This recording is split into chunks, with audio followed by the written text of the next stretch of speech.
ইরানে যুদ্ধের মাঝেই হরমুজ প্রণালী দিয়ে পার করল তরল জ্বালানিবাহী একটি ভারতীয় জাহাজ।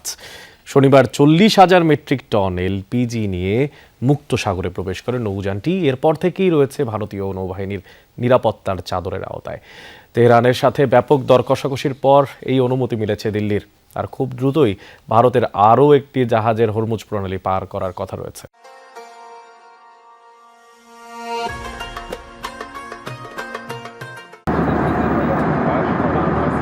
মধ্যপ্রাচ্যে যুদ্ধের জেরে হরমুজ প্রণালীতে গেল কয়েকদিন ধরেই প্রায় বন্ধ জাহাজ চলাচল, যার প্রভাবে টালমাটাল জ্বালানির আন্তর্জাতিক বাজার। উত্তেজনার মাঝেই এই জলসীমা পার করল ভারতের এলপিজিবাহী জাহাজ শিবালিক। এ তথ্য নিশ্চিত করেছে একাধিক ভারতীয় গণমাধ্যম। শনিবার 40,000 মেট্রিক টন এলপিজি নিয়ে আন্তর্জাতিক জলসীমায় প্রবেশ করে নৌযানটি। নিরাপত্তায় কাজ করছে ভারতীয় নৌবাহিনী। 2 দিনের মধ্যেই মুম্বাই বা কন্দলা বন্দরে পৌঁছানোর কথা রয়েছে জাহাজটির। শিগগিরই আরও একটি ভারতীয় এলপিজি ট্যাঙ্কার হরমুজ প্রণালী পার করবে বলেও জানিয়েছে বেশ কয়েকটি সূত্র। গণমাধ্যম বলছে, দিল্লি ও তেহরানের গভীর কূটনৈতিক আলোচনার পর এ নৌপথে ছাড়পত্র মেলে ভারতীয় জাহাজগুলোর। এর আগে ভারতে আটকে পড়া 183 ইরানি নাবিককে নিজ দেশে ফেরত পাঠানোর সিদ্ধান্ত আসে মোদি প্রশাসনের পক্ষ থেকে।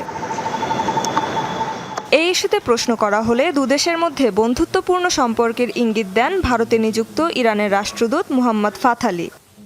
ইরান ও ভারত বন্ধু দেশ। আমাদের স্বার্থ এক, আমাদের ভবিষ্যতও অনেক দিক থেকেই একসঙ্গে জড়িত।